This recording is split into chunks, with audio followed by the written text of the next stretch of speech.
नमस्कार, मेरा नाम अनुराग राज है। आप देख रहे हैं द जनता शो की खास पेशकश सियासत के चर्चे। आज हमारे साथ इस शो के मेहमान हैं रामबल्ली सिंह चंद्रवंशी जी। सर, आपसे पहला सवाल, भारत के संदर्भ में जातिगत जनगणना की क्या आवश्यकताएं हैं? देखिए, भारत के संदर्भ में जातीय जनगणना अंग्रेज़ के ज़माने से ही हो रही थी और ये लगातार 10 साल पर 1931 तक हुआ। 31 के बाद 41 में भी भारतीय जातिगत जनगणना हुआ, लेकिन उसके रिपोर्ट प्रकाशित नहीं किए गए, इसलिए कि उस समय जो सेकेंड वर्ल्ड वार शुरू हुआ उसमें ब्रिटेन इन्वॉल्व था सेकेंड वर्ल्ड वार में, और इसलिए ब्रिटेन का यहाँ राज था, ब्रिटिश का राज था, तो इसलिए वो एक्यूरेसी नहीं थी, पूरे जनगणना में थोड़ा ढिलाई हुई थी, जिसके कारण ये रिपोर्ट प्रकाशित नहीं हुआ। तो हम लोग ये मान के चल रहे हैं कि लास्ट सेंसस जो है, कास्ट सेंसस, वो हुआ था 1931 में। आज 1931 से लेकर के 2021 में हम प्रवेश कर गए। लगभग 90 वर्षों की हमने अवधि पार कर गई। ये 90 वर्षों के अंतराल में बहुत सारे परिवर्तन हुए, मुल्क बट गए, बांग्लादेश का उदय हुआ, पाकिस्तान का उदय हुआ, और भी बहुत सारे चेंजेज हुए। तो 1931 के सेंसस का सहारा लेकर के जब हम लोग अभी तक चल रहे हैं, यानी जाति यथार्थ है और जाति के कौन जाति ओवर रिप्रेजेंटेड है, कौन जाति अनरिप्रेजेंटेड है, ये तो जाति सेंसस होगा तभी पता चलेगा, और उसी तरह से उनकी योजनाएं बनेगी। कल्याणकारी योजनाएं जो है भारत सरकार या सरकार जो बनाती है, प्रदेशों की सरकार, तो योजनाओं का बनाने में उसके आंकड़ा जानना बहुत आवश्यक होता है, और आंकड़ा लगभग 1931 से नहीं मिल रहे हैं। दूसरा उसका पूरक है आरक्षण। अब आरक्षण आप देते हैं तो किस आधार पर आरक्षण देते हैं? जब संख्या आपको मालूम नहीं रहेगा उचित, तो फिर ये आरक्षण का सवाल कहाँ से आप पूरा करेंगे? अभी जैसे मंडल कमीशन की बात चली, तो मंडल कमीशन जो आरक्षण देने की बात आई, तो वो हुआ कि 1931 में ओबीसी का आबादी थी लगभग 52%। तो 52% आबादी को 27% आरक्षण दी गई, और कहीं प्रोविंस में भी आरक्षण, नई नई बातें उठ रही है, नई नई लोगों का ग्रुप बन रहा है, आरक्षण देने की बात आ रही है, कहीं आरक्षण बढ़ाने की बात, कहीं घटाने की बात, कहीं जोड़ने की बात, ये सब आ रही है।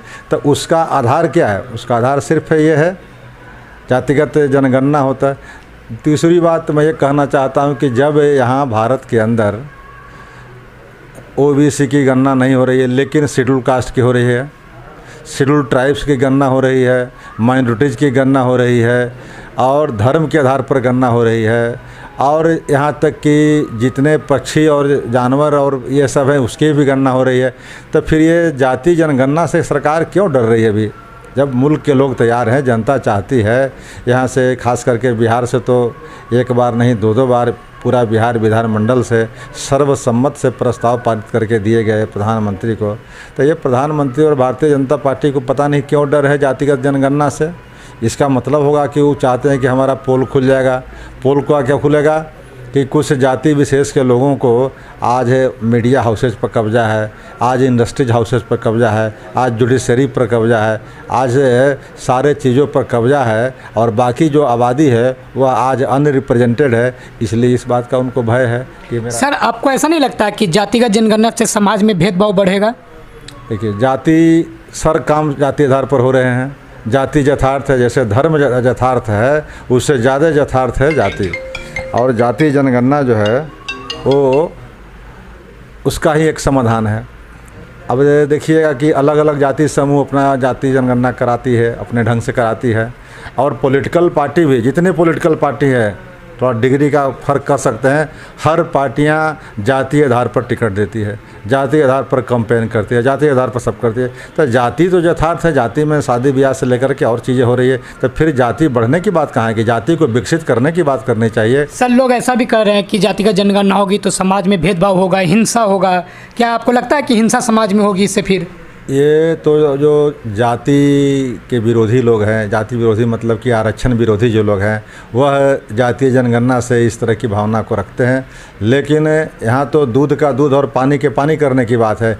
किसकी कितनी आबादी है यह अगर हम जान जाएं, और भारत को विकसित करना है, प्रदेश को विकसित करना है, तो जो वह आबादी जो आज अनरिप्रेजेंटेड है किसी न किसी कारण से, उसको हमकी योजना बनाने में सुविधा मिलेगी, तब भारत विकसित होगा। न कि एक जाति समूह बढ़ गया गया और बाकी जातीय समूह पीछे है तो उसे विकास नहीं हो सकती है। सर, लोग ऐसा भी तर्क दे रहे हैं कि जैसे मंडल कमीशन हुआ तो उसके बाद जाति के आधार पे नेता तैयार हो गए, तो क्या जातिगत जनगणना होने के बाद जातियों के उपजाति के आधार पे भी नेता तैयार हो जाएंगे? जैसे यादवों के नेता कोई हो गए, कोई लिंगायत समूह के नेता हो गए, कोई कुर्मी समुदाय के नेता हो गए, तो आपको ऐसा लगता है कि जातिगत जनगणना जब होगी बिहार कहीं भारत में या बिहार में हो तो उपजातियों के हिसाब से नेता तैयार हो जाएंगे? देखिए, ये बात नहीं है। अंबेडकर जी ने जब भारत के संविधान बनाया था तो उसमें ये व्यवस्था किया था हर का एक वोट का, चाहे गरीब हो चाहे अमीर हो, चाहे राजा हो चाहे रंक हो, सबको एक वोट का उन्होंने अधिकार दिया था। ये व्यवस्था हमारी संविधान में है और इसका मतलब था कि वोट का राज मतलब छोट का राज, छोट की संख्या ज़्यादा है तो छोट का राज अभी तक भी दिखाई नहीं पड़ता है। तो क्यों नहीं दिखाई पड़ता है कि आज छोट टुकड़ों में बटे हुए, उनको एहसास नहीं कि हमारी आबादी कितनी है। जब सब लोग एक एक वोट का अधिकार है तो फिर उनका राज क्यों नहीं आ रहा है, उनको संपत्ति पर कब्जा क्यों नहीं हो रहा है, उनको मीडिया हाउसेज पर कब्जा क्यों नहीं हो रहा। आज देखिएगा 76 वर्ष हो गए आज़ादी के, आज भी जुडिशरी सर्विस कमीशन नहीं बना। वहाँ मेधा के आधार पर जुडिशियल जज नहीं बनते। लोकतंत्र का जो एक स्तंभ माना जाता है, प्रमुख स्तंभ न्यायपालिका, और न्यायपालिका में आज भी वही कॉलेजियम सिस्टम चला रहा है।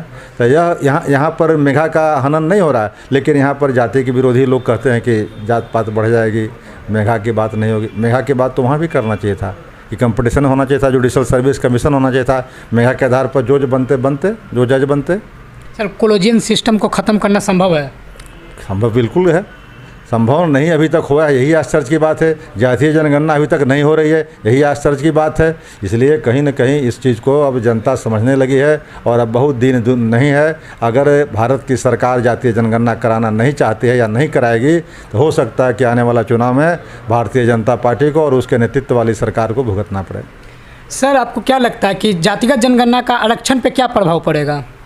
जाति जनगणना के जो विरोधी हैं वो समझ लीजिए आरक्षण विरोधी है। जाति जनगणना और आरक्षण एक दूसरे का पूरक है, इस बात में बिल्कुल यथार्थ सच्चाई है।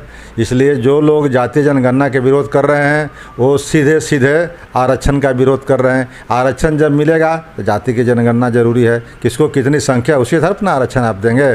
संख्या आपको मालूम नहीं रहेगा तो कैसे आरक्षण दे देंगे भाई? सर, संख्या के आधार पे मिलना चाहिए या ज़रूरत के आधार पे मिलना चाहिए? ज़रूरत नहीं, संख्या जितनी है और उसमें देखा जाए कि रिप्रेजेंटेशन क्या है उनका, न्यायपालिका में क्या है, शिक्षा में क्या है, संपत्ति में क्या है और चीज़ों में क्या है। विकास का पैमाना आखिर वही ना है।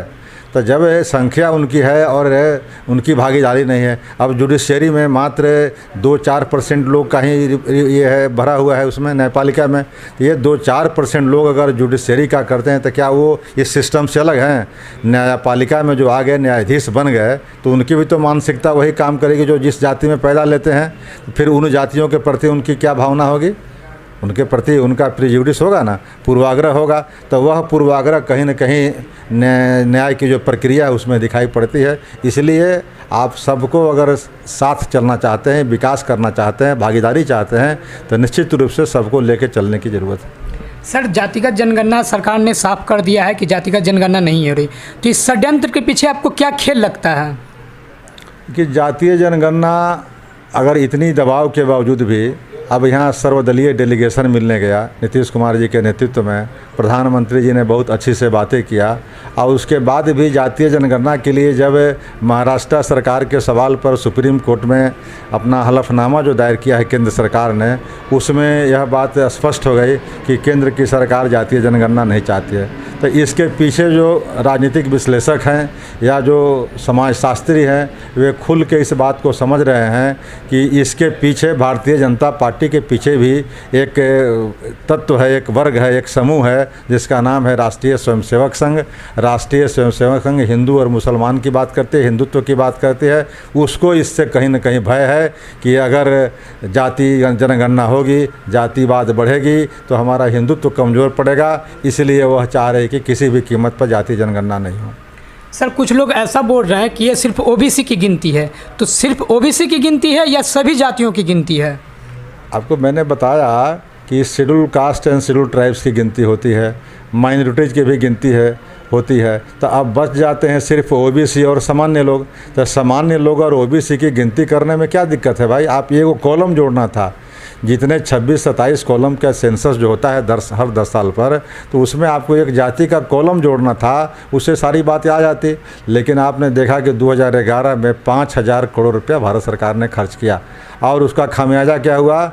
उसका शून्य निकला कि एक भी रिपोर्ट जातीय जनगणना से संबंधित, जातीय सर्वेक्षण से संबंधित, सामाजिक और आर्थिक सर्वेक्षण जो हुआ था उसके रिपोर्ट प्रकाशित नहीं हुए। इसलिए कहा गया कि बहुत सारी विसंगतियां हैं। तो आप खर्चे करके भी आप वो नहीं दिखा रहे हैं, नहीं कर पा रहे हैं। यहाँ बिना खर्च के ही सेंसस के ही खर्च में सब बातें आ जाती है, तो फिर आखिर डर क्यों है?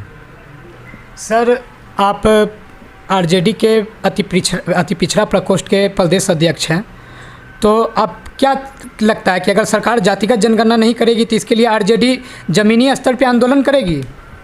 हाँ, आरजेडी का शुरू से मानना रहा है और आरजेडी के जो हमारे राष्ट्रीय नेता रहे आदरणीय लालू प्रसाद जी, इस जातीय जनगणना के लिए कई बार उन्होंने प्रदर्शन, लोगों की जागरूक करने के लिए मीटिंग, आम सभाएं किया है। और आगे भी राष्ट्रीय जनता दल का मानना है कि जातीय जनगणना को कराने के लिए जितना संभव होगा संघर्ष करने के लिए हम कटिबद्ध हैं और जातीय जनगणना सरकार को कराना ही पड़ेगा। और अगर सरकार जातीय जनगणना करने से हिचकती है तो फिर समझिए उसको भुगतना पड़ेगा आने वाला चुनाव में। हमारे साथ थे रामबल्ली सिंह चंद्रवंशी जी। रामबल्ली सिंह चंद्रवंशी जी बिहार विधान परिषद के सदस्य हैं, साथ ही राजद अति पिछड़ा प्रकोष्ठ के प्रदेश अध्यक्ष हैं। सर, आपका बहुत बहुत धन्यवाद। अगर आपको ये वीडियो अच्छा लगा हो तो हमारे चैनल को लाइक, सब्सक्राइब करें। धन्यवाद।